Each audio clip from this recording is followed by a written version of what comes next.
Hello, welcome to another dorm room review video. In this video, I'll be taking a look at Minimalistic, Metaphysical, Mentalism by Scott Creasey. So Scott Creasey is a UK mentalist, and he creates very simple methods that are very efficient, get the job done perfectly, and then the effects are always outstanding. This is a book full of very simple methods that produce profound effects. The book is 361 pages. It is Scott's newest book, and I've heard through the grapevine that he's working on a second volume already, which is very exciting, which will be probably a year to a year and a half before it's out, but that's exciting stuff. Anyway, the book itself, let me just quickly talk about the quality. It is from Lulu, so it is Lulu printed, which means it's not a Steve Harris-signed beautiful design and lovely printing. It's very basic printing, but honestly, it's not about the printing that matters. It's what's inside, it's the contents, and the contents are incredible. This is genuinely one of my favorite books on mentalism. In fact, may even be my favorite book on mentalism ever made. And no joke about that. I think the effects in here are so powerful and so real.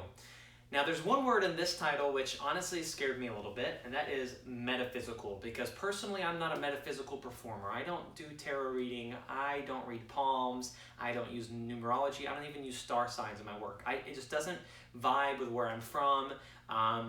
The area that I'm in, people get very uncomfortable with those types of things. And after reading this book and reading the multiple essays that Scott has in this book, I'm starting to question that and starting to actually have this little bit of a desire to start incorporating some of the metaphysical into my own work. Whether it actually makes it in there or not, we'll see. Tarot reading, again, it's a little bit of a touchy subject for me in my area. But that is some stuff that I'm wanting to get into after reading this book, and the points that he gives throughout the book and the effects that he has that use these principles makes it kind of hard to resist. In fact, after reading this book, I memorized all of the tarot for one of the effects in the book and memorized all the numerology. So basically what I'm trying to say is this book did give me a different perspective on the metaphysical side of mentalism, which I tend to stay away from, and now I'm starting to feel a little bit of a draw towards. So we'll see where that goes. But let's just get straight into the contents. I'm not going to spend too much time on each of the effects. I'm not going to describe every effect in the book. Again, it's 361 pages, so it's a lot of effects and a lot of essays. So I don't want to talk about everything. What instead I'd like to do is talk about the content of the book, and as I talk about the contents, kind of tell you a little bit about my favorite effects and my least favorite effects, okay? So we may just talk about really 4 tricks, and that may be all. The first thing that you need to know is that the book starts off with a few essays, and in those few essays, Scott gives his thoughts on performing and propless versus props, and basically what Scott feels, and I agree with him, is he uses props, but they aren't really props. These are the props that he uses. They are double blank, bridge-sized playing cards. That's all they are. Now, while we're on this subject, I have had people ask me if you can use business cards for this work. And there's actually a whole essay that Scott gives in his book about why he doesn't use business cards and advises against using business cards. And I have to agree with his thinking. I think that when you use your business cards and are writing on them constantly and handing out 14 business cards in a night to, 2 or 3 tables, you're kind of devaluing your business card. And instead, the business card is much better whenever someone says, hey, can I get a card? And you say yes and hand them a business card. I think that's a little bit better way to do it, rather than forcing the business card in their hand, leaving them with maybe 5 of your business cards. You're going to end up with some of your business cards in the trash on the floor. It just doesn't look good for your business. So I agree with Scott on that. I think the best way to go is to use the double blank cards. Now, some of the tricks in the book you could do with normal business cards, but the majority of them are kind of written and made for these double blank cards. So I really highly suggest them. They're very cheap. You get a ton of them. These that I bought, I got from Amazon. They weren't the best quality. They don't spread really well, which is required for some of the tricks. But I actually took some fanning powder to them and treated them with fanning powder, and that made them work so much better. These actually haven't been treated yet, so they're still a little bit sticky. But that's just a little tip for you if you do have the book. Treat them with fanning powder. It'll work a lot better. So that's just a little side tangent, because you need to know that everything in the book does use these double blank cards. It uses the double blank cards, our rubber bands, and something to write with. And that's literally all of the props throughout the whole book. And he's able to create a ton of different effects with that. So now that I've had a little side tangent to tell you what the book actually has, let's get into the contents. So you have a lot of essays, which are very important, and I highly suggest you read all these essays. And then he even has essays on business cards and props versus propless and jazz and about the white cards, a bunch of different essays. And then it starts with the pin revelation. It's the first trick in the book. It's a simple revelation of a spectator's pin. I'm not going to get too into it. It's a good routine. I like it. And he also teaches something later which would go nice as a follow-up to that routine. Let me just kind of skip around a little bit. There's great stuff. There's a whole routine built on numbers where you do a trick with 3 numbers, and then you do a trick with 6 numbers, and then you do a trick with 9 numbers. And it's a really interesting routine. It's an interesting little set of routines. I think it builds really nicely. I'm very fond of the routine. I think the final punch you get at the end is great. I think each one has beautiful moments within. And again, the fact that this is metaphysical means there's a lot of readings in all of these. So almost anything with numbers, there's going to be a reading associated with it. So we'll kind of skip around a little bit. He actually has a take on the magic square. He calls it the mystic square. It's a way to make a magic square mystical and even metaphysical. It sounds impossible, but Scott has actually found a way to take the magic square and make it mean something. I love it. It's the best version of magic square I've ever seen. I don't like magic square. I think it's a pointless talent. The mystic square, beautiful. Love it. Let's move on. Okay, my least favorite thing in here is called Plum Bum. It's called PB. It's a peak that he has. It was the basis of his spit peak, which I think the spit peak is fine, but it serves from the same issue in that it's a lot going on. He has 2 cards that are labeled PB to represent lead, and the whole idea is that he's demonstrating how psychics used to have a reading under test conditions, but I don't know, it's just a lot of work. It's a lot of fumbling with cards, a lot of reordering them. You're kind of constantly reordering the cards, even though they're staying in the same order. Anyway, in my mind, it's way too cloudy. It's too much for the spectator to follow. It's my least favorite in the book. And I hate to say that because it's a wonderful book, but it works. It's just not for me. He has a way to get a star sign. He has a version of the kiss or kill trick, which has been very popular lately, that just uses business cards. Or not business cards, but these double blank cards. And there's one in here actually, it's called Opposites Attract. It's very, very simple, but I think it's a perfect lead-in to all of these types of tricks, and I've been using it as a lead-in whenever I've been performing these. Almost every time I've ever done it, I start with Opposites Attract, and the basic effect is that you have a stack of cards that have opposites written on every card, like, you know, hot or cold, inside, outside, up and down, this sort of thing, and you say that it was, you know, a teacher's tool. And you mix the cards up, and then you half the cards with your spectator, and your spectator mixes their half, you mix your half, you can switch, and you mix again, and you cut the cards. Each of you cut the stack 3 times. You switch the top cards, you turn your card over and it says cold, they turn their card over and it says hot, so they found a perfect match. It seems impossible, it seems like that shouldn't be able to happen, but then you get an extra bonus kicker of saying, well, you've done better than you think you have. You put those 2 cards aside and you show that every other card in the stack is blank. So now you're actually left with a stack of blank double-sided cards, which you can use for any of the other tricks in the book. So I really like it. I think it's lovely. Let's go on. It's a really simple trick, too. It's so deadly simple, as a lot of these are, but it's elegant in its simplicity. I love it. Then you get to his gone to lunch principle, which is his version of out to lunch, which is very important for the rest of the book. You kind of, almost every trick in the book uses that in some form throughout the rest. Then he talks about elastic bands and why he thinks they're important and the psychology behind them. He goes into a forgetting routine. CCP, hold on, let me take a quick look at this one because I think this was one I was wanting to talk about, but I can't remember the name of it. It doesn't conjure up what it is in my mind. Yes, this is actually another very simple one. It's called CCP. He gets the spectator to create a moment in time, and he does so by having them name a 3-digit number. They name a 3-digit number, he gives a reading about the number, he writes it down, and he writes the word now on the back to represent this moment in time. And this is actually a presentation that shows how psychics can look into the past to see into the future, and look into the future to see into the past, and this sort of thing. And then he spreads through the rest of his cards, and smack dab in the middle of the spread, there is a card that says then, written nice and big across it. They turn over the then card, which you wrote before you ever even saw that person, and it has the number they just freely named. It's a really wonderful routine. Again, it's so simple to follow, and the presentation is lovely as well. We get to Michelle, which I love, but I actually like Michelle refined better, so I'm going to skip it for now.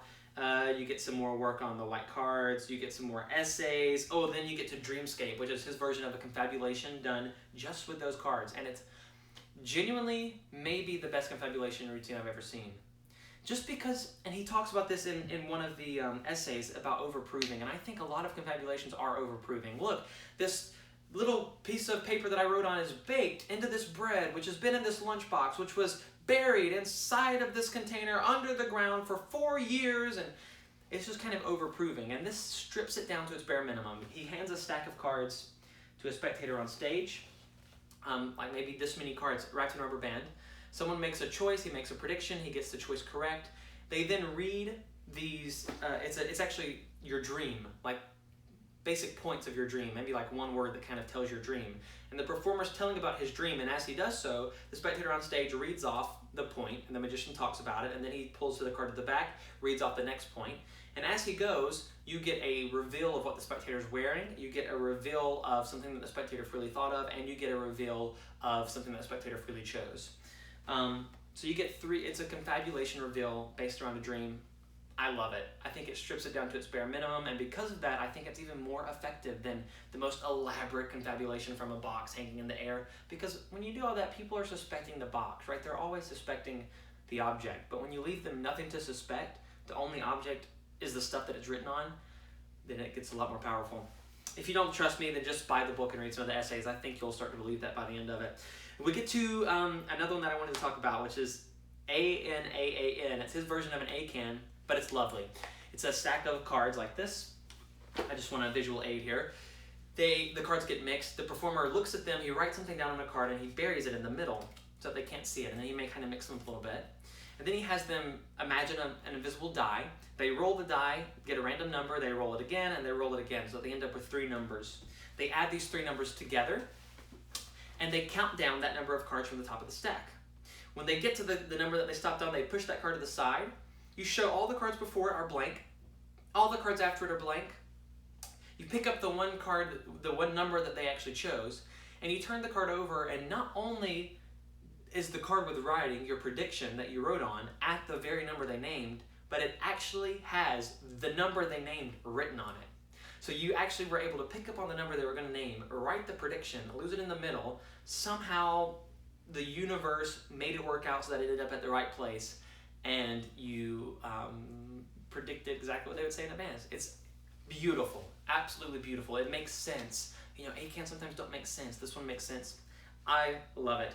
Then we get to the Oracle stack. I don't like the Oracle stack. I'm not going to say much about it. I don't like it. I'm not fond of it. I think it's kind of pointless.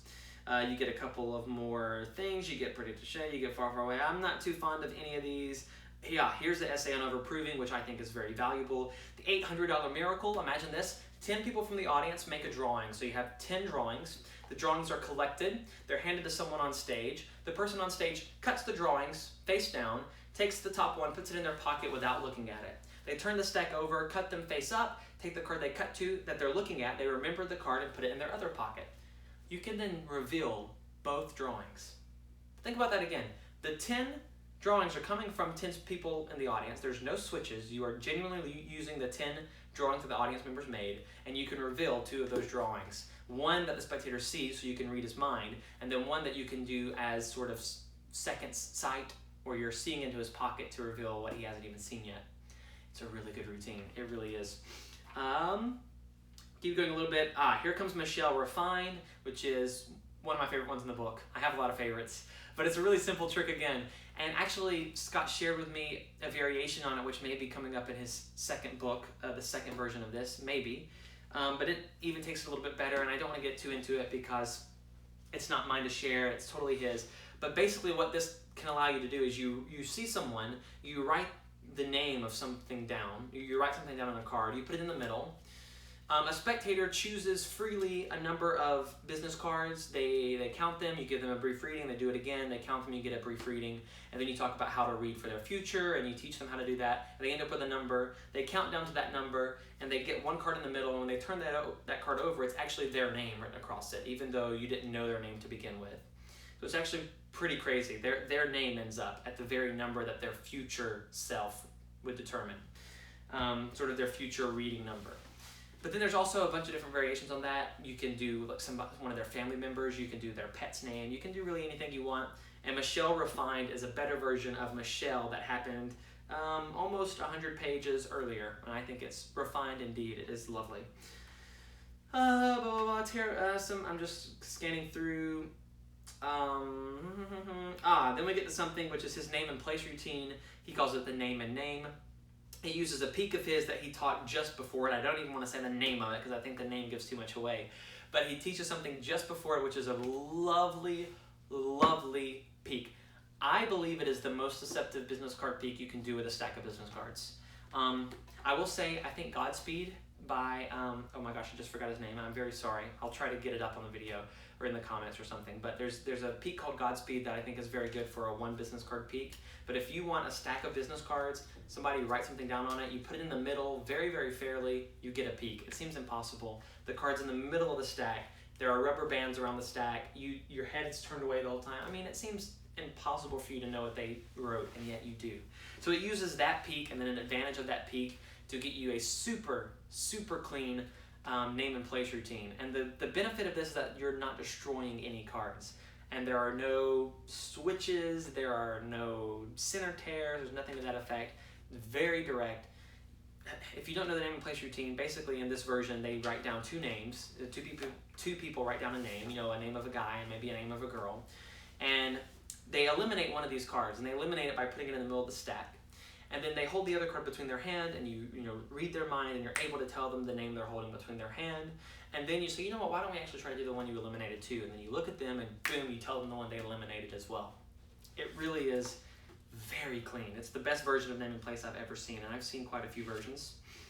And then we get to the fruit, kind of what everything's been building up to. It's his 3-dimensional telepathy, which is a take on Bob Cassidy's 4-dimensional telepathy.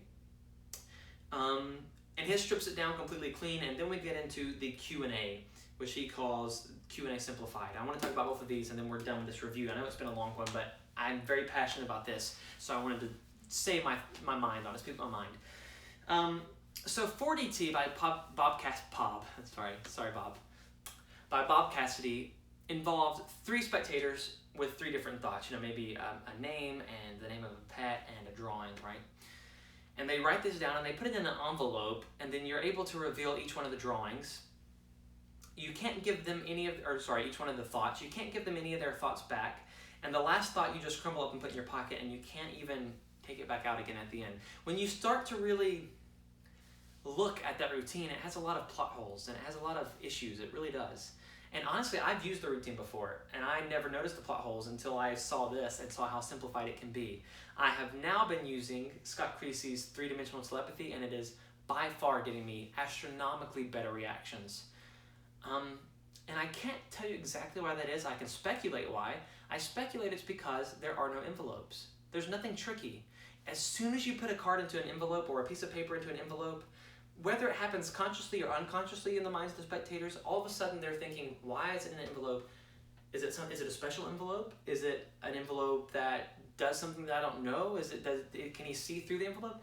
For some reason, as soon as you put it in the envelope, you say that it's to add protection and add security, but I think it actually does the opposite and convinces people that they are tricky in some way. And in Bob's case, you have to use the envelopes. You really can't do the routine without it. Scott has stripped that down away completely. He hands out 3 business cards, or double blank cards. One writes down a word or a number, one writes down the name of a pet, one draws a picture. You collect the 3 business cards without looking. I say business cards, but again, they're double blank cards. You collect the business cards without looking. Your head's turned away the whole time. You very fairly drop those 3 cards to the floor, and you use your feet to spread them out so they can see that there are 3 cards on the floor in the exact order that you pick them up in. So it's the bottom card of the stack is the drawing, the middle one is the name, and the top one is the number. And you make that very clear. You put them down. You then go to the number person. You write down a 3-digit number. You hand it to him. He names the number that he had in mind. He turns over what you gave him, and it is indeed the 3-digit number that he had in mind. At this point, something that's great about Scott's is you can immediately pick up the card on the floor, write a little note on the back for that person, and hand it to them, and they can keep it. And it is their card with their writing and with a little message from you on the back, and they get to keep that. And then you go to the second person, and you just look into their eyes, and you tell them the name of their pet that has passed on or whatever. You pick up their card, write a little note to them on the back, and hand it to them. They can keep their card with the little note from you, the personalized message on the back. And then you go to the last person, the drawing's still on the floor face down. They can see that you can't see it because they're looking at the back of the card. And you had your head turned away the whole time, and yet you bring that person on stage, you both make a drawing, the drawing matches perfectly, you pick up that last piece, write a little note to it, hand it to them, they walk off stage holding their drawing with your little note on the back. It is the best version of 3-dimensional telepathy, 4-dimensional telepathy that I have ever seen. It gets rid of all of the plot holes of the original that Cassidy had. And I love Cassidy. He has some incredible work, as you all know if you study mentalism, but there were a lot of holes, and Scott has done a great job of eliminating them. I will not go back to any other version. And I've tried a bunch of different versions over the years. I even really loved a version by Mark Paul recently that I just thought was brilliant. But it used envelopes. And it actually used tricky envelopes, so it's doubly as bad. And this is so great because it's totally clean. It's just those 3 cards and nothing else, and it seems like you're doing it for real. Again, the reactions I got doing this were maybe 5 times to 10 times greater than the reactions I got from doing the same effect with a different method. So it really is worth it. And then finally, the book ends with Scott's Q&A Simplified, which is what I imagine a lot of people would buy the book for. Scott is kind of known for Q&As, in my opinion. I think the first time I got introduced to his work was My Q&A, which was his Q&A at the time. This is it stripped down, refined, literally to the core. And what a beautiful Q&A routine it is. Now, I don't do Q&A. I don't play the psychic. Again, I'm not metaphysical typically, so I couldn't really get away with the Q&A act. And I hear that in Scott's second book, he's actually going to touch on that and teach his Q&A without Q&A, so just his facts version, which you could do facts with this version, but it's really more for the metaphysical. You'll see why. He hands out tons of business cards. They write a question down on it, and then actually 5 people, they all collect a stack in the audience. They mix the cards up, one person does or a group of people do, and then 5 people take a card from the stack, genuinely anyone they want. They don't look at it, they pull it out of the stack, and the rest of the cards are handed to you and you rubber band them, and they take these 5 cards and they fold them in half. And then they drop these 5 cards folded in half into an envelope with a big window on the front so you can see the 5 going inside, and then they get mixed up, and the envelope's completely normal. There's nothing gimmicked about the envelope. They mix them up. The person reaches in, pulls out one of the pieces of paper and holds it above their head. You immediately start telling them details about this person. You pick up the card from them without opening it up. You read off the rest of their question. You answer their question. And then, because he's given readings, he opens up and actually uses their birthday as a sort of a tester to see if he's giving an accurate reading. He writes his little message on the back of that card and hands it to the person who wrote the message. So he writes a little message that's kind of tells the basic gist of his answer, and he gives it to that person. He does it again. They take out one of the 5 cards. He does it again, and then he does it a 3rd time. Then he does it a 4th time, and he does it a 5th time. He does it 5 times with these 5 cards, and then all of the cards get put away. Nothing left. He brings a stool forward. He sits down on the stage, and he has everybody come up with their number that he's been reading this whole time, and he gives off a reading for every single person in the audience. And he does so by literally going and telling them every single number in the tarot. So everybody in the room gets a reading, and as he's doing this, he can actually say to somebody, blah, blah, blah, and tell them the exact answer to the very question they had wondered and been questioning about. And then he can give a few more readings, and then he can actually tell another person the exact question they had in mind. So even though there's nothing, he has no literally he is propless on stage on a stool, he can tell every single audience member and answer their question, including 2 very specific examples. If I had seen this Q&A act, I would have been blown away. I would have been clueless as to how it worked, and it would have, I will just say for the record, I think it's the best Q&A act to date. I genuinely believe it, and I've said that about a lot of his work. I think Scott in this book has presented a lot of the best versions of, and I'm excited to see his second book because I hear that it is variations and updates on a lot of the material in this, as well as new material, and I cannot wait to see it. I'm especially excited to see his other Q&A version where he's not answering questions, because that appeals to me. But anyway, this is not a plug for the second book because I know literally nothing about it. All I know is I highly recommend Minimalistic, Metaphysical Mentalism by Scott Creasey. It is one of the best books on mentalism I have ever read. If you can read this book and not get something out of it, something is wrong with you. There are so many good, valuable, workable, practical routines within this book. You could use almost any of them for walk around, for restaurant work, for parlor work, for house parties, just about anything you could think of. It's right here in this book. I highly recommend it. It's definitely worth the price point. It is a little bit high in the price point. It's worth every single penny. Minimalistic, Metaphysical Mentalism, Scott Creasey. Go get it right now.